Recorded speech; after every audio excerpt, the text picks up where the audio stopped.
أجنبينا بنور هدينا من مكة حبيبي. اللہ تعالیٰ نے اپنی کتاب قرآن مجید میں بہت سی جگہوں پر جان نکالنے کے یا جان کنی کے یا موت کے مناظر بیان کیے ہیں، خواہ وہ عام ہوں یا خاص۔ حضرت یعقوب علیہ السلام کے موت کا واقعہ اللہ تعالیٰ کچھ اس طرح قرآن میں پیش کرتے ہیں۔ کیا حضرت یعقوب کے انتقال کے وقت تم موجود تھے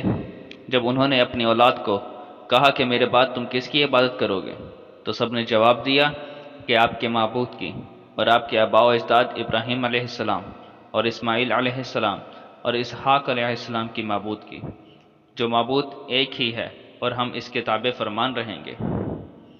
اور حالت نظر میں انسان پر پیش آنے والی بعض کیفیتوں کو اللہ تعالیٰ قرآن میں یوں ارشاد فرماتا ہے،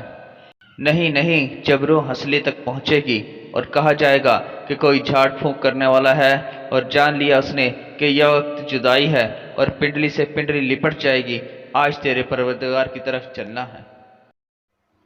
اللہ تعالیٰ ان آیات میں نزاع کی حالت اور اس کی گھبراہٹ سے خبردار کر رہا ہے کہ جب روح جسم سے جدا ہو کر ہنسلی تک پہنچتی ہے اور طبیب کو علاج کے لیے بلایا جاتا ہے، جیسا کہ اللہ تعالیٰ فرماتا ہے وَقِيلَ مَنْ رَاقٍ، اور کہا جاتا ہے کہ کوئی جھاڑ پھونک کرنے والا ہے،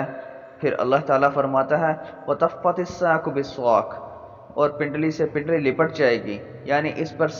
سختی ہوگی سوائے اس شخص کے جس پر اللہ رحم فرمائے۔ پھر اس کی پنڈلیاں زندگی کے بعد لپٹنے کے ساتھ ساتھ مر جائیں گی، اس کے بعد کفن میں لپیٹ دی جائیں گی، پھر لوگ جسم کی تجہیز و تکفین میں لگ جائیں گے اور فرشتے روح کی تیاری میں۔ اسی طرح اللہ تعالیٰ ارشاد فرماتا ہے پس جب کہ روح نرخرے تک پہنچ جائے اور تم اس وقت آنکھوں سے دیکھتے ہو، ہم اس شخص سے بنسبت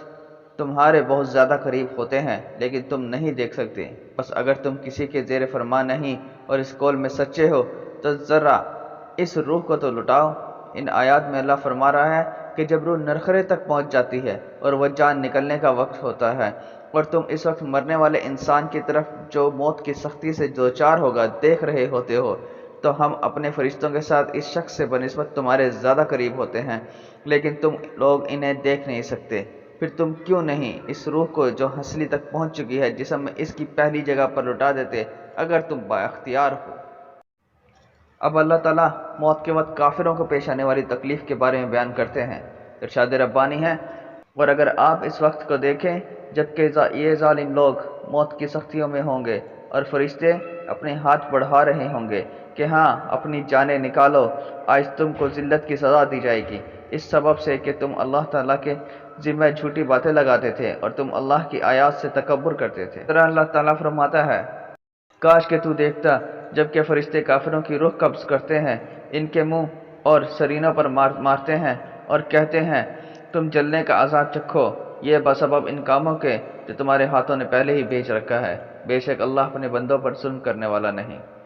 اس آیت کے معنی یہ ہے کہ اگر تم اس کیفیت کو دیکھتے جو کافروں پر موت کے وقت طاری ہوتی ہے تو تم ایک عظیم، خوفناک اور بھیانک منظر دیکھتے، نیز تم انہیں موت کی سختیوں، تکالیف اور پریشانیوں میں پاتے، کیونکہ جب کافروں کی جان نکلنے کے قریب ہوتی ہے تو فرشتے اسے عذاب، سخت قید، ہلاکت، بیڑیاں،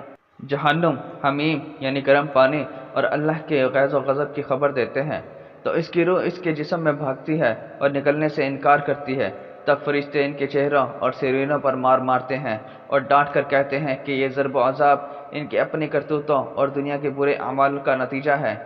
اللہ تعالیٰ حکیم اور عادل و منصف ہے جو ہر قسم کے ظلم و جور سے پاک ہے اور بے نیاز، لائق حمد ہے۔ چنانچہ حدیث قدسی میں ہے اللہ تعالیٰ فرماتا ہے